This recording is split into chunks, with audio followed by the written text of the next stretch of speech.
Holy Family.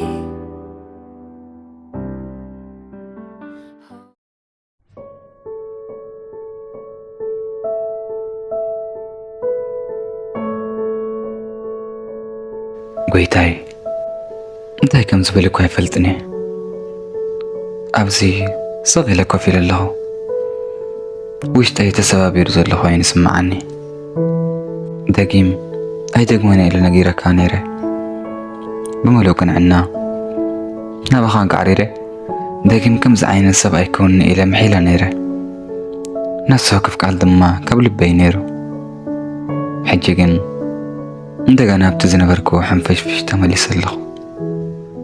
ኣብቲ ክሓድጎ ዝወሰንክዎ ነገር ተመሊሰ ደጊመ እዮ ጎይታይ ከመይ ገይረ ናብዚ መፅእ ነዚ ነገር እዚ ሰጊረ ይመስለኒ ነይሩ ዝያዳ ዝበርታዕኩ ዝያዳ ጥበበኛን ስነ ስርዓት ዘለንን ዝኾንኩ ይመስለኒ ነይሩ ግናኸ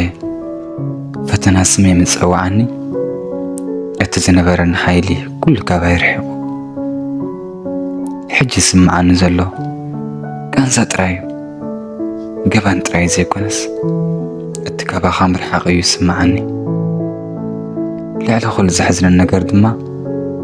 ንስኻ ኣብቲ ቦታቲ ምሳይ ምንባርካን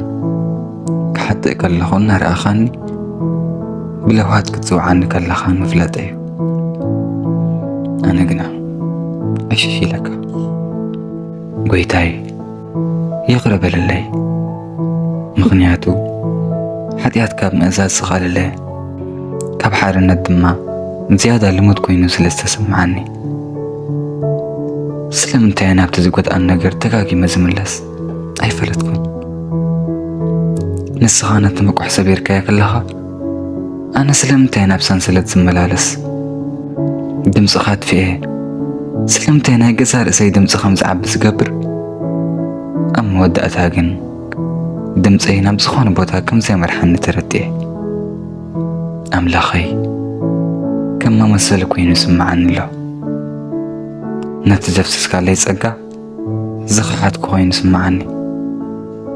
ብናይ ገዛ ርእሰይ ምርጫታት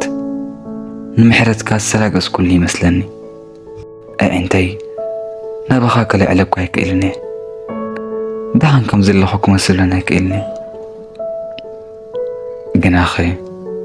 ኣብ ዘለኽዎ ኮይነ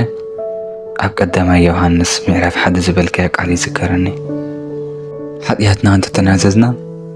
ኣምላኽ እሙንን ጻድቕን ስለ ዝኾነ ንሓጢኣትና ይቕረ ክብለልና ካብ ኩሉ በደልና እውን ከንጽሐና እዩ ስለዚ እነኾ ጎይታይ ኣይተሓባእኩን ኣይሃደምኩን ንሰባት እውን ኣይወቐስኩን ኣነ ባዕለይ ምስ ኩለንትና ይቀሪበ ኣለኹ ኩሉ ሓጢኣተይ ናባኻ የቕርብ ኣለኹ እግዚኣብሔር ኣቦ ይቕረ በለለይ ነፍሰይ ኣሕውያ ነቲ ብስቕታ ክምሽምሽ ዝገደፍኩ ውሽጠይ ኣጥርዮ ደጊም ሓጢኣት ክቆፃፀር ኣይደልን እየ ሓረ ክኸውን ይደሊ ምሉእ ክኸውን ይደሊ ካብቲ ካባኻ ዝፈለኒ ነገር ንላዕሊ ናባኻ ክቐርብ ይደሊ ኣለኹ በጃኻ ገጽካ ካባይ ኣይትሰውር ኣብዚ ቦታ እዚ በይነይ ትግደፈኒ ጸላኢ ጸጋ ኣምላኽ ተወዲ እዩ ብዙሕ ግዜ ወዲቕካ ኢኻ ደጊም ተስፋ የብልካን ኢሉ ክእምንን ኣይተፍቅድ ምኽንያቱ ኣብ ውሽጠይ ገና እምነት ኣሎኒ ንስኻ ሕያዋይ ምዃንካ ገና ኣእምን እየ መሓሪ ምዃንካ እውን ኣእምን እየ ንስኻ ተስፋ ከም ዘይቆረስካለይ ይኣምን ይቕሬታ ከም ዘይግባኣን ንፈልጥ እየ